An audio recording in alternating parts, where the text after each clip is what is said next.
I heard today that there are protests being scheduled in universities for October the 7th.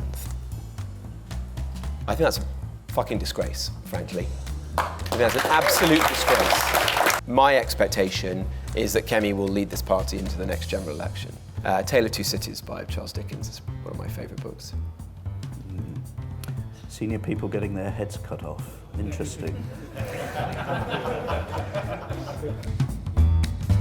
Good afternoon, everybody. Thank you for coming. The size of the applause makes me realise who you're here for. And it's good to see most of conference gathered in this room. And equally good that those of you that tore off your underwear to Sir Melvin Stride this morning have found the time to put it back on. Tomorrow's big speech is going to be from this man here, Mr. Robert Jenrick, who runner-up a year ago, certainly the most energetic Shadow Cabinet Minister in the intervening year, arguably the most interesting as well. So Rob, tell us, there's a lot of big announcements here. What are you coming out all guns blazing tomorrow? Can we expect some big stuff that's going to top the headlines? Well, good afternoon, everybody. The problem is, Tim, I want all these people to come to my speech tomorrow. So you may have to wait a little bit, but we are going to say a few things. I'm going to talk about my particular bête noire, the Attorney General, Lord Hermer. So you have to wait and see that. And more significantly, we're going to talk about the future of our justice system and our judiciary. Because if you believe like me, and the Conservative Party has now adopted this position, which is great news, that we should be leaving the European Convention on Human Rights, there's no point escaping activist judges in Strasbourg merely to fall victim to them here in the UK. And so what we've got to do is think very carefully as a party and as a country, frankly, about how we restore the independence of our judiciary and we restore parliamentary sovereignty. And so that is what I'm going to be talking about tomorrow. And we've got some ideas on how to do that. And are you now happy where this ECHR policy has landed? Is it tough enough? Is it going to do the business? Yeah, absolutely. I thought Kemi did a great speech yesterday. And I'm delighted that the party has arrived at this position. Obviously, something I've been arguing for some time. And there were others, like Suella Braverman, who came to this conclusion significantly before I did. And so many people have been on a sort of Damascene conversion, as people like to say. In fact, I think there's a traffic jam on the road to Damascus right now. But look, the most important thing is that the party has arrived at the right destination, which is that we've got to ensure that we finally get a grip on our borders. Because I come to this from the simple view that a nation that does not have secure borders is not a nation at all. And by leaving the European Convention on Human Rights, we can finally restore control of our borders, get the foreign criminals out of our prisons, protect our veterans from lawfare, stop all these left-wing lawsuits that prevent us from building anything in this country, and restore parliamentary sovereignty, complete the job that we began with Brexit. That is the prize. That's why it's so important that the Conservative Party stands for this. You think this is enough to keep Suella in the party? You said she got there first. There's a lot of rumours that she's going to jump to reform. Well, look, I've known Suella for a very long time. Back when you were both left-wingers, in fact. I met Suella on my first night of Freshers' Week at university. My wife's in the audience. Just to be clear, his wife's in the front row. So, nothing untoward. But she has been a great friend of mine ever since, and I'm confident that she'll stick in the Conservative Party and play a role in the Conservative Party in the future, because she's been right on a lot of the big issues. She argued that we should be leaving the ECHR. She called out the hate marches for what they were. She called out the grooming gang scandal and was brave enough to say that it was predominantly British Pakistani men committing atrocious crimes against, in many cases, white British girls. And in each of those cases, she was pilloried at the time. And she was proven right. So look, we need people who've got her bravery in the party. That's what we need right now. I mean, a year ago, Rob, you said that we need to leave the ECHR or the party will die. I mean, the party at the moment looks like it is dying. It would have been very sensible to do this a year ago, wouldn't it? Well, there's no point, relitigating the past. The most important thing is we've got to this place now. It's only a beginning. There are other issues we've got to address, but I think the party is beginning to turn the tide. We have now, for the first time, got serious policy development going on. Addressing net zero, addressing mass migration. These are the topics that we should be talking about. Yeah, absolutely. You want to be one or two bounces of the ball ahead of our opponents. So we should be looking to the future, not playing catch-up. But we've got there, and that's the most important thing. Because Ben Houchen has said this morning that frankly, you haven't moved quickly enough. Where do you need to move more quickly now? Do you agree with him that you haven't moved quickly enough? I think the most important thing that the Conservative Party should do now is to change. We've suffered our worst ever election defeat just a year and a bit ago. And if the party is going to have a future, it's going to have to change very profoundly, because there are still millions of people in our country who are angry and frustrated and disillusioned with our party. And the answer to that is not to pretend that black is white. It's to accept that, to acknowledge it, to be painfully honest about the mistakes that we made, to bring forward the next generation of Conservative MPs, and there are some great people who've been elected last year, put them front and centre of our rebuilding, and then bring forward serious answers to the challenges that face the country. But unless we show that we've changed, then we are going to be in a difficult place as a party, absolutely. But it's change, change, change. That's what we've got to do. Sir Humphrey, of course, in Yes, Prime Minister, whenever someone says there's lots of something, you have to say name 6. So who are these bright young talents?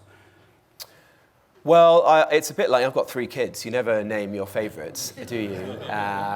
But look, there are great people. I mean, there are people who you, the Spectator, have mentioned prominently, like Nick Timothy and Katie Lamb. There are people who perhaps haven't got the same profile just yet. Jack Rankin, Lewis Cocking, Bradley Thomas, smart people. There's Harriet Cross, a brilliant Member of Parliament up in Scotland. There are many, many good people.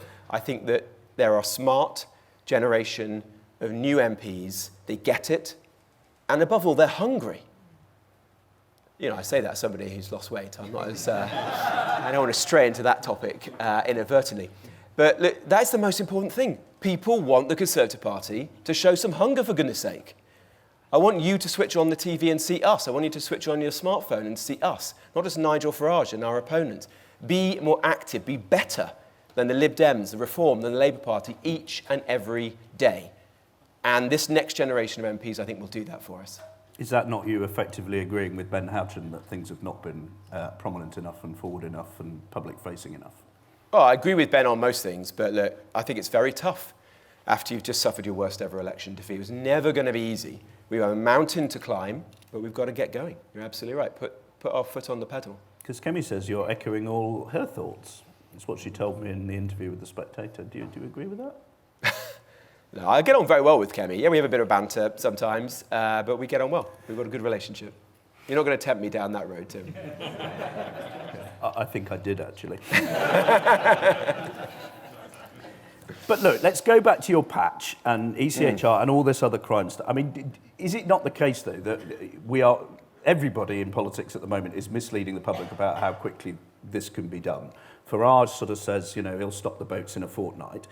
Don't you need to come clean more clearly about how long leaving all these treaties, leaving all, ECHR, deporting foreign criminals? How long is that actually going to take? Well, look, stepping back one pace, I actually don't think this is as complicated an issue as some people would like to make it out to be. I went to Calais in the summer to do a video, to visit the camps, to see the people smugglers. Look, at the heart of this are jumped up gangsters. These are not geniuses. This is not Al-Qaeda. It's a group of gangsters and their rubber dinghies. I honestly believe we can fix this as a country. If the United Kingdom, that has done so many great things over the course of hundreds of years, cannot defeat these gangsters and they're rubber dinghies, then, I mean, we should just shut up shop. So we can fix this as a country. I honestly believe that. Sounds a bit like Smash the Gangs, though, Rob, if you don't mind my saying. Why do you say that? Well, that's sort of been the Prime Minister's slogan, and it hasn't I don't believe in empty slogans. Ultimately, I resigned from the last Conservative government because I wasn't willing to put my name to an empty slogan. If you're going to take this issue seriously, and I think we should, then you've got to do whatever it takes. And the lesson of the world in recent years has been where there are leaders who have guts and determination and are willing to do whatever it takes, they succeed on this issue. Look at Australia. Look at Greece at times. Look at the United States. This problem is solvable. You've just got to be willing to take some difficult decisions.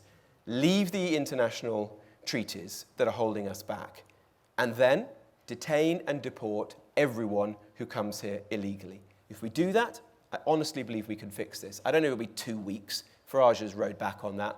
But quickly, we'll be able to resolve it. Won't it take a year to get out of the treaties? Why? That's what some people have said. Well, they're wrong. There's a 6-month notice period on the European Convention on Human Rights. So a centre-right government, a Tory government after the next election could give notice day one, be out in 6 months' time. You've got a lot of domestic legislation to repeal as well, though, haven't you? Well, sure, but this is the most important thing we could do. So how quickly will you be sending foreign criminals home, for example? Well, I would do that. I would do that immediately.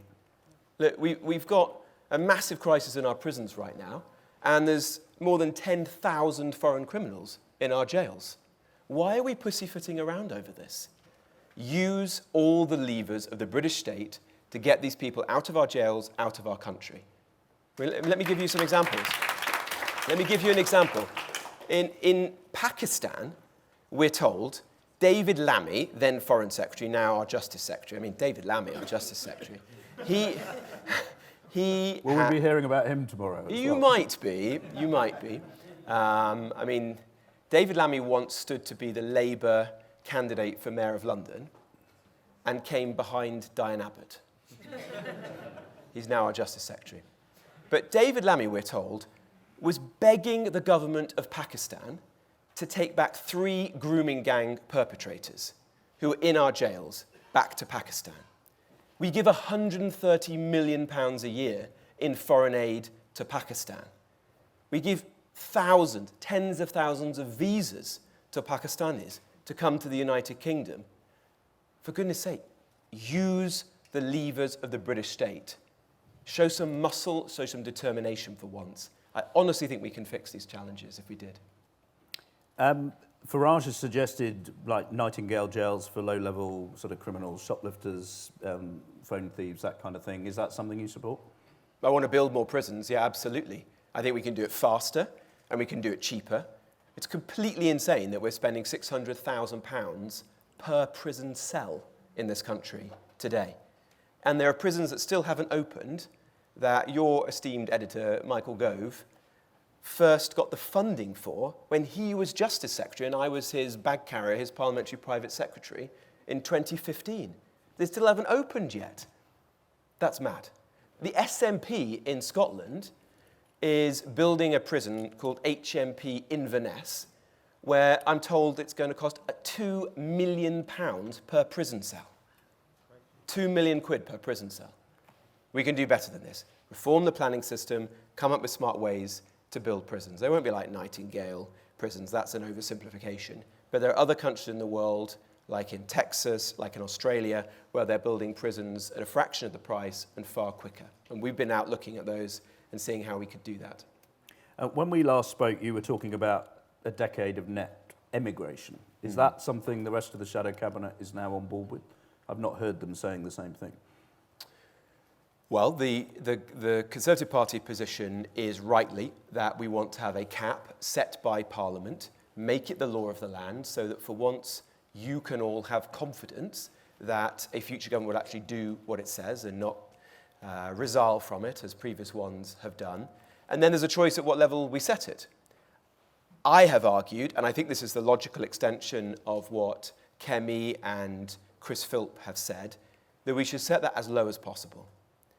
not tens of thousands, not net zero, like Nigel says, but actually go for net immigration. So more people are leaving the country every year than are coming in. Give the country some breathing space.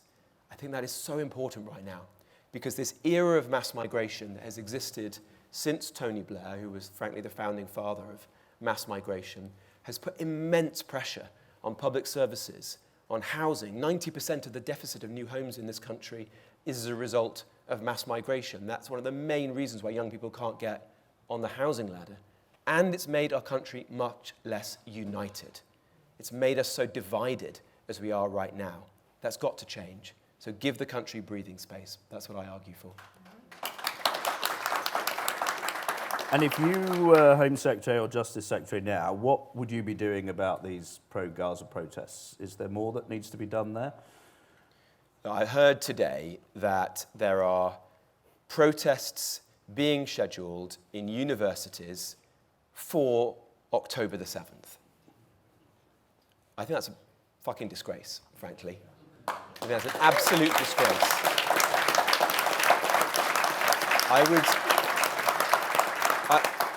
I would say first and foremost to the people, our fellow citizens who are thinking of doing that, show some common decency. This is not Britain. Britain is better than that. Think of your fellow citizens, British Jews, people who might be fearful and lonely and afraid right now, and call off those protests. If they won't, then I do think we should take action. And if that requires a change in the law, then we should consider doing that and consider the cumulative impact on communities of protests. That doesn't mean saying that people can't get out on the streets and protest about whatever they want to. Of course we believe in freedom to protest, freedom of speech in this country. But you have to also balance that with the rights of our fellow citizens. And it cannot be right that week after week after week, these protests persist, and it means that British Jews can't walk down Oxford Street, can't go and visit the House of Commons for fear of an anti-Semitic chant being broadcast onto Big Ben, can't go to a railway station in Leicester or out in the city centre here in Manchester. Enough is enough. How on earth do you write a law, though, that deals with that whilst maintaining a sort of respect for freedom of speech, which has become a very live issue in our politics? Well, you can give the police the power to take into account cumulative impact. And that is something that I understand Shabana Mahmood, the Home Secretary, is considering. I would definitely encourage her to do that, because that doesn't prevent people from protesting. It does say that over time, this becomes too much. And that as a society, we should be giving the police the ability to say enough is enough. You feel this quite personally, don't you? Well, I do. I'm married to somebody who is Jewish. I'm a Christian. It matters to me. We know a lot of people in the British Jewish community, which is a very small community, and I understand how personal this is to them. But I've always said that this issue is not about anti-Israel sentiment. Yes, these protests are anti-Israel, but it's anti-British, and that's what matters to me the most. I think it is anti-British to be lionizing Hamas and Hezbollah and the Houthis, celebrating the Houthis firing rockets at British-flagged vessels out in the Red Sea, or wherever it was. That is anti-British, and I will not allow that to happen in our country. It's a dark path for our country to go down.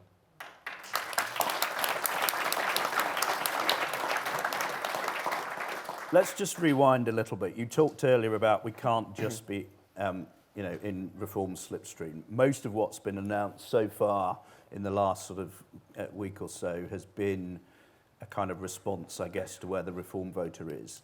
Let's look at now at how you win back some of those other voters, what you should do. We've obviously seen Mel Stride out this morning talking about the economy.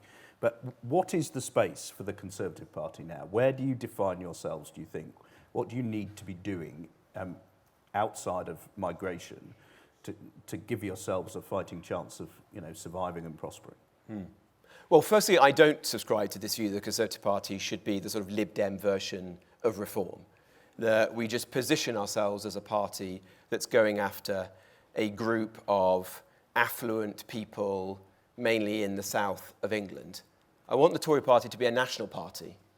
I want to win back the millions of people that we've lost to reform. I want us to be a natural home for all small C Conservatives in this country. And so, yes, absolutely, we should be talking about immigration and crime, because there's a growing sense that this country is lawless, about integration and pride. But we also talk about the economy. Most people feel poor right now in this country. People feel like they're hard up. The economy is just bouncing along the bottom. So we've got to be coming up with answers to how we get some economic growth going again in the country. To me, I've been a long-standing advocate of some of those solutions.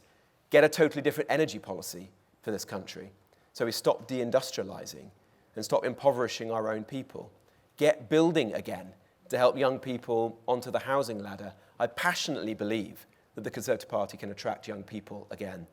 We have not written off that generation. We made massive mistakes, but we can do better. Look what the Canadian Conservatives have done. They didn't win the election, but they won with the 20-somethings, the 30-somethings. There's definitely a model for us there. And we should be trying to make this country a place where enterprise has its reward. Stop the doom loop of Rachel Reeves, of taxing and taxing and taxing people, where young people are leaving the country, where millionaires are leaving every 45 minutes. Create some dynamism and excitement and buzz back in the UK. If we can do that, then I think we can win back people in all parts of the country. I mean, Mel's done a little bit of that today, business rates for business, this national insurance offer to people getting their first job for the young. Surely you need to do something on other taxes, general taxation. What, do you want to see an offer on income tax or inheritance tax or capital gains or stamp Well, look, duty I would love to see taxes come down. I don't think, in fairness, that it is sensible for us to be writing tax policy at large at this stage in a parliament when we've no idea what the state of the public finances are going to be like. And that wouldn't boost our economic credibility. I think it would harm our economic credibility. One of the tasks the Tory party has got to do is restore our economic credibility, because we damaged it, particularly in the events around the mini-budget under Liz Truss. So we're going to have to restore that credibility. We're going to have to tread carefully on these issues. There will be ways we can navigate that. But the most important thing that we can do, which Kemi has been saying, is be the party of fiscal responsibility.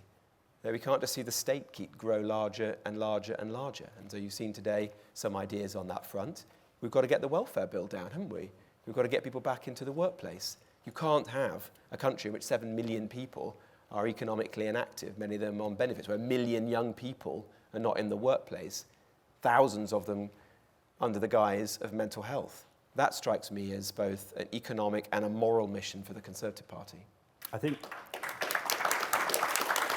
at a fringe last night, you talked about it's not enough to say sorry, you've got to look like you mean it as well. I mean, you mentioned Liz Truss. Is it not time to kick her out? That would be a demonstrative statement of moving on from that era, wouldn't it? Well, look, I've been very clear. I felt the mini-budget was careless, cack-handed, and fundamentally unconservative. That doesn't mean I don't want to lower taxes. I don't believe in the dynamic effect of taxation. Of course I do. I've always advocated for that. It doesn't mean I don't believe in supply-side reforms. I'm probably the person in the last few years who've advocated that more strongly than anybody else. Hasn't Liz Truss damaged those arguments more than anybody else?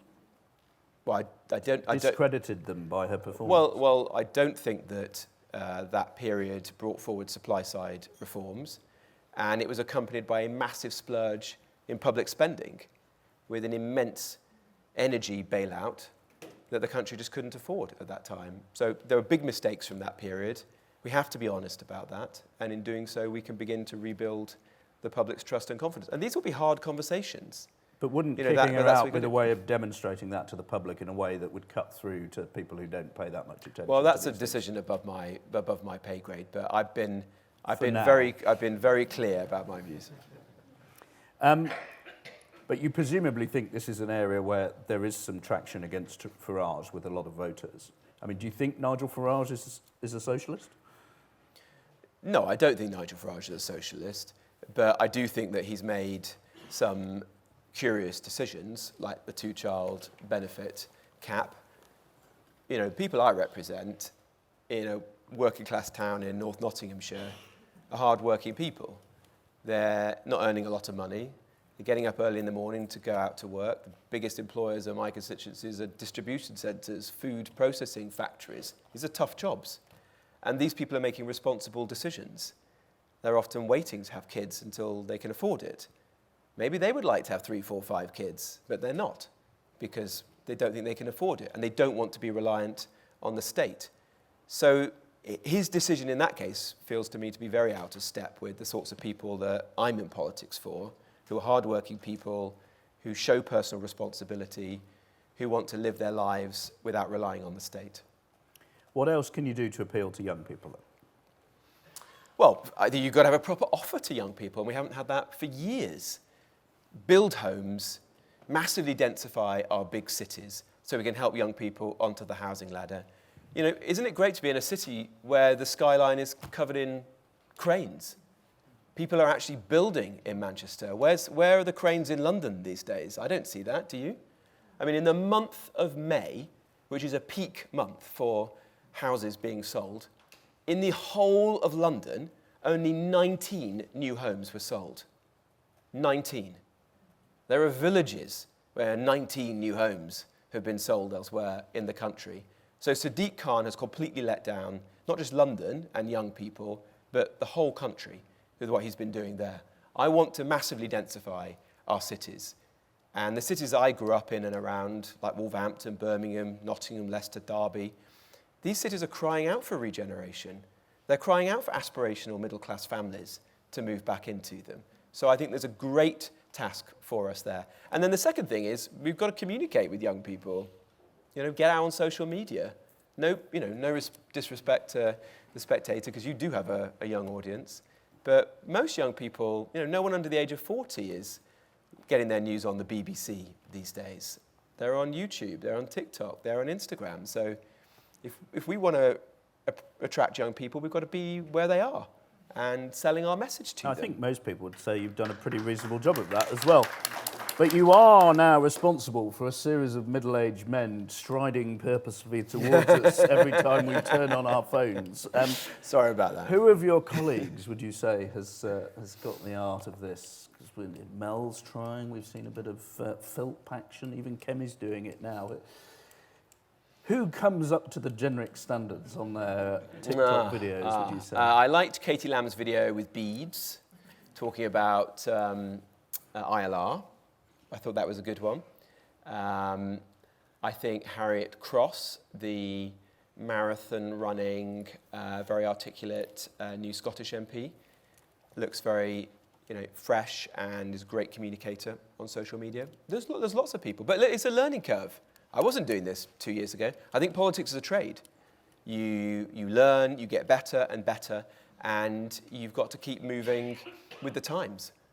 And, we can do it. And it's an amazing gift, incidentally. In a different era, when you're in opposition, you would struggle to get any attention. And people say, oh, you can't cut through, no one's interested in the Tory party, it's not relevant anymore. I don't believe that for 1 minute. Half an hour at Stratford Station, and we've got 25 million views. I've done videos on my smartphone, put them on Facebook, and you've got 4 million views by the next morning. So it's a tremendous gift to us as a party and to anyone in politics who wants to communicate and build your own audience. As you say, we're here in Manchester. It sounds like you quite admire what the mayor here is doing. What's your favourite thing about Andy Burnham? Well, look, I am not a Londoner by virtue of having worked in London and been in politics now for 10 years. I spent a lot of time in London, but I think you've got to get out of London, get out of a suit, and take up everyday people's issues. And yeah, Andy Burnham does do that a bit, so fair dues to him. I want the Tory party to represent people in provincial Britain, to have a message for people in the Midlands, in the North. There's no future for the party if it doesn't do that. And I think there's a lot in Manchester that we should celebrate. I think it's an amazing city. Isn't this a great, vibrant city? The nightlife in Manchester is better than the nightlife in London with Amy Lamé and Sadiq Khan in charge. And they are building homes. And it's an example of good regional government. Burnham, has come on the coattails of Howard Bernstein, the brilliant late chief executive of Manchester, and Richard Leese, a brilliant council leader. So it's an example to us all that politics matters. Great people who grip cities can actually drive change, and we want to see that in other parts of the country as well. I mean, you've done well on TikTok, but I think if people have a negative view of you, it's the sort of young Tory boy in the suit kind of image that you once had. But that's not where you came from. Don't you need to sort of tell people more about that? Well, I've certainly I try to. I mean, I don't wear it on my sleeve, but yeah, I didn't grow up in London. I grew up in Wolverhampton in the Black Country, to two working class people. One hit from Manchester, one from Liverpool, who both left school at 16. My dad was an apprentice. My mum became a secretary at Littlewoods in Liverpool. They came to the Black Country, set up a small business around our kitchen table, and my politics is rooted in them, in the people that I grew up around, and the very similar community I now represent in North Nottinghamshire. And it's the conversations with people like that which have led me to the kind of politics I have today.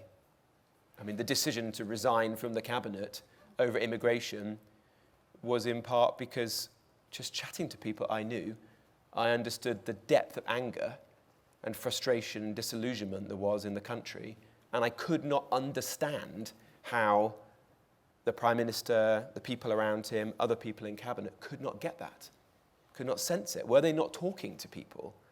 And there's I think, a real disconnect today between the governed and the government. You know, it is not our politicians, by and large, who have got asylum hotels next to them, whose kids can't get social housing because they've gone to people who've just come to this country. You know, you've got an HMO opening up on their street next to the house that's their dream first home that they've just managed to buy by working all hours God sends. And we've got to change that. That is the reason why parties like Reform have risen up. And so we've got to reroute our party in the genuine concerns of working people in this country. What did Rishi Sunak not get then? I mean, he's from a migrant family. He must have understood some of these pressures. I mean, your critics would say you resigned because you wanted to be Home Secretary and you didn't become Home Secretary, or you wanted to start your leadership bid. What actually was it then that tipped you over the edge?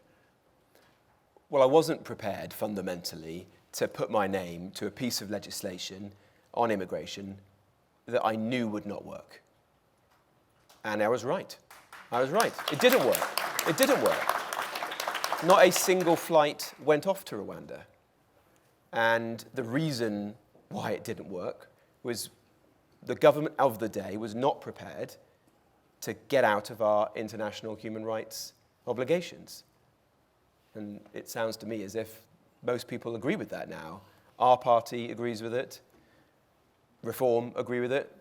Even Keir Starmer is beginning to say that there's problems with the European Convention on Human Rights. And then you've got this array of establishment figures like David Blunkett and Jack Straw and Malcolm Rifkind, you know, who are all slowly coming round to this argument. And to me, I could just see a whole generation of politicians who had made big promises on immigration only to do precisely the opposite. And I felt they'd basically stuck two fingers up to the British public. And I wasn't prepared to be the next in that long line. Now, everyone this morning has been deeply fascinated by 10 facts about Mel that we didn't know. Ooh, 10? I'm not going to ask you for 10, but maybe we can have 3. I mean, do you start the day wild swimming? Do you have an unpublished novel? Do you... I forget what else Mel tantalised us with this morning. But does Mel start the day wild swimming? Apparently he does, yes. Like Mr. Darcy? Yes. And he only climbs out when it's really cold, when his body gets warm, because that means his body's shutting down. I'm sure there's some... I didn't know that. I did do Parabel somewhere. I did go wild swimming in the summer, and my wife took a photo of me, which I put on Instagram. But the towel was doing a lot of favours for me, so that kind of hid my tummy. What can I say? I don't get up early to do wild swimming. I do boxing now. So that's my new ex. I have to get you in the ring, Tim. Oh, right. I might have to hit harder now in that case. Get my retaliation in first. Are you boxing with real people then, or are you just hitting Well, we're in there. Well, with real people, with a trainer. I've not got an actual fight lined up. A few people have offered to do that, but has the leader offered herself as a sparring partner? Well, I hope I'll be better than Keir Starmer. Has anyone seen the photo of Keir Starmer trying to do boxing? Well, you should. It's not great. What else? Well, I did the London Marathon, and I beat John Terry. That was a life achievement for me. What was your time? Well, it wasn't great. 4.5 hours, but I still hold to the fact that he was a bit slower than me. What else? Well, my Mancunian roots. My mum and dad, my dad grew up on the street about 3 miles from here, which is a couple of miles from a couple of streets from Angela Rayner's house. Which of her houses? Yeah, good question. Not the grade 2 listed. In fact, who has more houses now, you or Angela Rayner? I paid the taxes on mine, so that's the difference. We believe in aspiration in this party, right? We believe in paying your taxes. Now, Actually, it's funny enough. The first act that Angela Rayner did when she became Housing Secretary was to get rid of our building better, building beautiful agenda. What is she going by? A grade 2 star listed John Nash apartment on the seaside in Hove. So one rule for her, one rule for the rest of us. Well, it's very important to have these romantic bolt holes looking good. Now, I mean, I know you've been asked about this already this week, but the context of our politics at the moment is reform are ahead. What are you saying on deals and pacts? Because lots of people are talking about it. I mean, I should think, most conversations I have outside of the platform involve some sort of conversation about what to do about reform, how close should the Conservative Party get, should they be prepared to do deals. So where are you coming from on that? Well, I want the Conservative Party to get back into business. I want to win the reform voters back, and I still think it's possible. I think it's hard. I think we've got a mountain to climb, but I think we can win them back. So I'm not in the business of doing pacts or coalitions or deals. Kemi's been very clear about that. Nigel's been very clear about that. We should be spending every waking hour being the best. Better than Reform, better than Labour, better than the Lib Dems, and persuading people to come back and support us. Get this party back into business. That's what we've got to do. Get some momentum behind us. But presumably you wouldn't rule it out. I don't think it's going to happen, Tim. I mean, I just don't see any sign of that. It's a fool's errand. What we've got to do is get ourselves back into contention.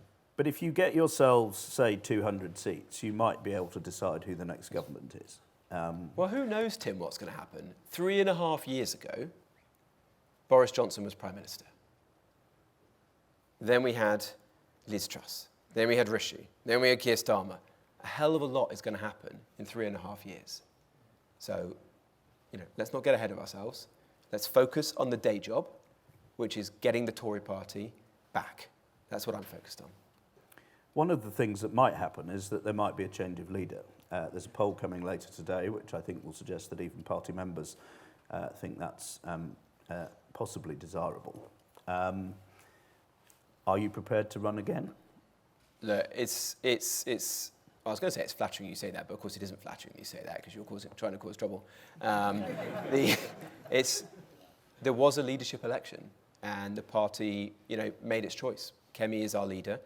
I am in her shadow cabinet. I would not have chosen to serve in the shadow cabinet if I didn't believe in Kemi, if I didn't want her to succeed, if I'm not rooting for her and trying to support her in every way that I can. So that is what each and every one of us should be doing right now.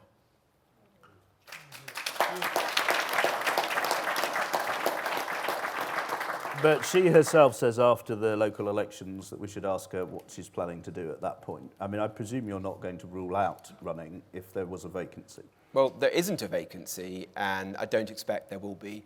My expectation is that Kemi will lead this party into the next general election. Goodness me. OK. I had a chat with Hamish last night. Hamish Badenoch. He's a good man. He is a good man. I'll be blunt. I said to him, you, me and Jenrick are in the same boat. We've all got very strident wives. And Hamish said to me, yes, my friends took one look at Kemi and decided that there wasn't any point joking about who wore the trousers at home. Who wears the trousers in the Jenrick household, Robert? There are different things, you know. What did Philip May say? Boys' jobs and girls' jobs. Yeah, it's not quite like that. But there are some things that, you know, I'm in charge of, some things that she's in charge of. But look, it's a I think we need to be told more. No, I'm not. You're not going to get me. What are the boys' jobs? You're not going to get me into that. Are you a bins man? Or? You know, you're not going to persuade me to do that. You're not going to persuade me to do that. Look, no, it's. Yeah, I cook. I'm the better cook. Go on. What's your speciality? Oh, a Sunday roast, spaghetti bolognese, lots of things. When I first met my wife, she just moved into a new flat, and she'd never turned on the oven, and she was using it to store shoes. so I'm mostly in charge of cooking at home. Very good. A few quick... And she rolls her eyes at me, by the way. Oh, she rolled them at me a few times as well doing this, I can assure you. And tell us about the diet. What are you doing now, apart from boxing? You're... What are you laughing at? What are you doing, Tim? Well, I'm on the Manjaro. A subject in which I have been helpfully counselled by... No, I was Tim's drug mule. So I got him into this. But you're not. No, on the jabs. No, now, I stopped doing that. It was helpful, but I stopped doing that. So I go running 3 or 4 times a week, do a bit of the gym, play tennis with my kids, and I'm taking up boxing. Very good. Right, a few quick fire ones to finish, and then we'll take some questions from the audience. Last time you cried, this is a Michael Gove question. He insists I asked it in every interview. Oh, I don't cry very often, although I tell you what, I did cry last night because, I don't know if you know, I'm blind as a bat, and my team have been absolutely infuriated with me that I won't have contact lenses because I can't read the auto cue, and I'm doing this speech tomorrow, and so finally, after a year of them trying to push me, I finally went to Specsavers and got myself my contact lenses, and then bloody hell, it's difficult to put them in for the first time, and so my eyes were watering. You managed to, with 2 in 1 I eye? manned up and put them in, yeah. Kemi was unable to name a karaoke song. What's your favourite karaoke song? Oh, well, 10:30 tomorrow night. Come to the LGBT Conservatives disco night, and Mims Davis and I will be on the decks and maybe doing a bit of karaoke. And we've done Islands in the Stream in the past at the Conservative Party conference in Llangollen. That was a wild night. You give us a bit of a chorus now? I'll see you tomorrow night, Tim. Favourite book? Keir Starmer doesn't have a favourite book? Oh, lots of good books. I've been asked this before. The book I absolutely love. I love all the great kind of Victorian books. So, Tale of Two Cities by Charles Dickens is one of my favourite books. Senior people getting their heads cut off. Interesting. And this is my favourite one. I'm told Nick Clegg agonised about this for nearly an hour when he was asked about it in a press interview and had to go back later with an answer. But would you rather fight 100 duck-sized horses or 1 horse-sized duck? This is very interesting insight into political strategy. What do the different answers tell you about someone? Well, you tell me. I'll psychoanalyse it after you've told me your answer. Probably one big fight is the better one. Yeah, I think it's generally acknowledged it's better to take on the horse-sized duck rather than have 100 small horses coming at you. It's a bit like drones kind of overwhelming an aircraft carrier. Anyway, good. Right, you've passed that test.